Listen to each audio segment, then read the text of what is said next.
Hello, everybody. Welcome. I'm Mrs. Becker, and I will be your student's 7th grade social studies teacher this year.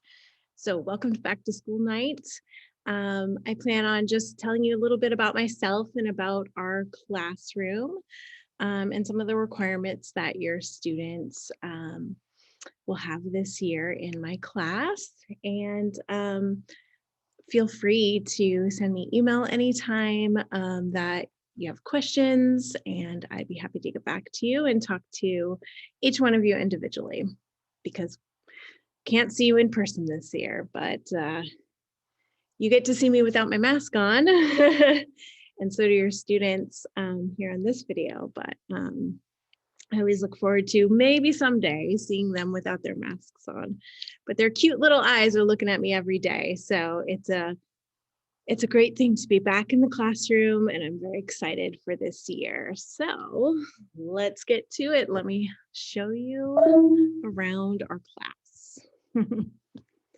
All right, a little bit about me. You can read some facts about me here on the screen, but this will be my 11th year teaching middle school social studies. I live in Forestville with my family. I have 2 kids. We have a new pandemic puppy, and my husband, Mr. Becker, is also a middle school teacher. So we had a very busy household last year with 4 people Zooming at once.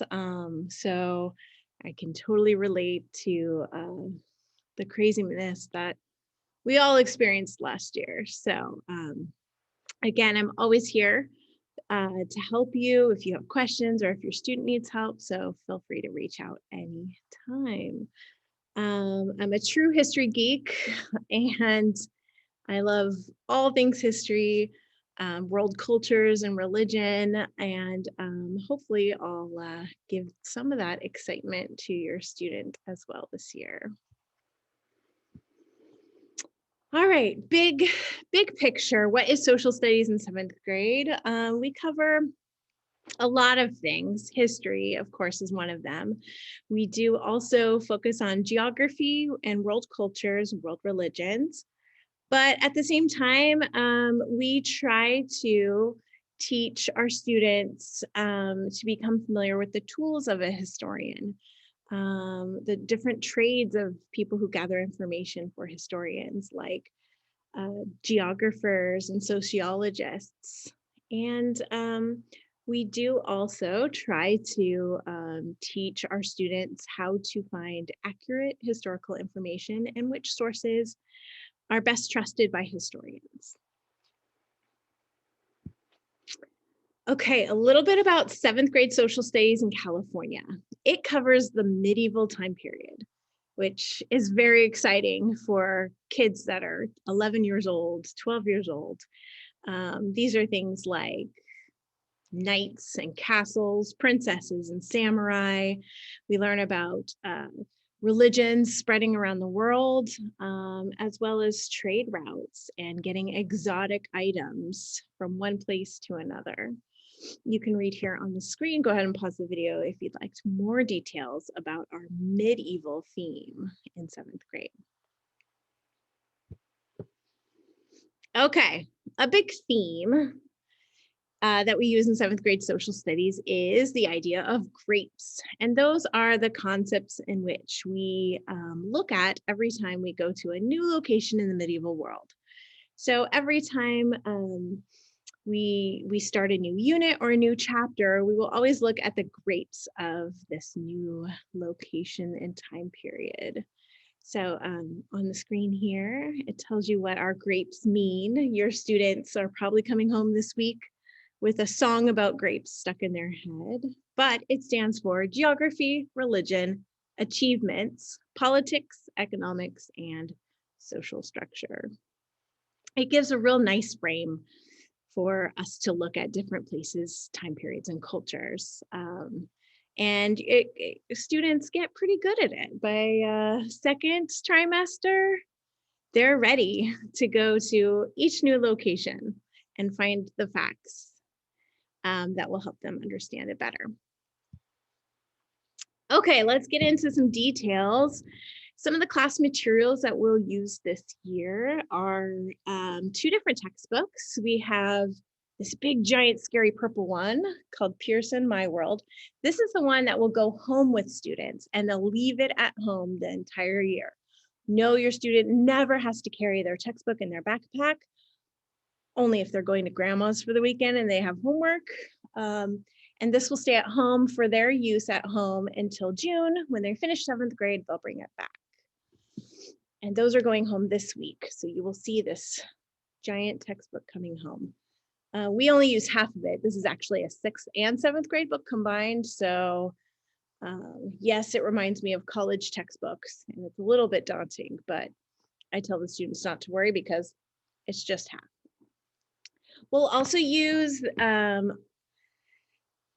this textbook in class. It's called History Alive, the Medieval Worlds. Both of our textbooks are approved for use by our district. And these green ones, we'll mostly just use them in class. So they'll stay here in class. We also have online textbook option too, that we will train the students how to use it a little later in this trimester. So we have lots of physical sources as well as online sources available to our students. Our students also all got an interactive notebook. It's a big spiral notebook with pockets to put papers in. Every one of my students has one, and they will need it every day. This is going to be the main landing place for all of our classwork and information. It's where we'll write notes and write ideas. We'll glue in maps, and it'll all stay in that interactive notebook. Okay, finally, our last main class resource or class material is Google Classroom. This will definitely come in handy if students need to go on independent study, or if they're sick at home, they can always check Google Classroom to see all of our materials and our assignments. So those are pretty much our class materials. Our class syllabus went home with your students this week, and it is safely tucked into the pocket of their notebook. You can have them pull this out and look at all the details of our class, things like our behavior expectations, how your student is graded, and an overview of the class, as well as what kind of technology we use every day. Finally, here's Mrs. Bekker's advice on how to best support our students. And this is just kind of the advice I always give to parents on back to school night. Number one, check their planner. We will have school planners that will pass out in a couple of weeks, and it's a great place for students to handwrite their assignments and when they're due. This is a huge life skill, and of course, we always remind the students that when you actually write something down, it's a little easier to remember it. So you can always check your student's planner if you want to know what's up, what's due, and what's going on in all of your students' classes. My second tip or advice is try to create a nice study space at home. In my class, I don't plan on giving a lot of homework, but occasionally, maybe once a week or once every 2 weeks, we will have an assignment that we didn't finish in class or we weren't able to finish. And I will send that home with your student to finish at home. Just in general, for middle school, it's always nice to give them a quiet place to study. Tip number 3 is communication. We always show your students how to use Google Classroom, how to use email, how to write an email, because it's not a text message, with proper greetings and closings. But that communication is also open to you, the parent. Feel free to email me or any of the teachers anytime that you need information or you have questions, and we'll be happy to get back to you. We are absolutely a school plus home team, and working together with the parents is the best way to help your student have the best year possible. All right, my final tip is PG, guidance still needed, parental guidance. As ours now 7th graders get a little bit older, of course they're going to become more independent, but you know what? In middle school, they still need you to check in on them. and that's, checking assignments, checking grades, check in with them and see how they're doing. And then if you can't get information from your student, there is always the planner, there's email, and there is the online Aries parent portal. So those are all routes for you to find out more information about how your student is doing. A big tip I always tell parents is to please help us by limiting the use of cell phones, electronic games, and social media, especially during the school day. Phones are not allowed at school. They should be put away in the backpack at all times.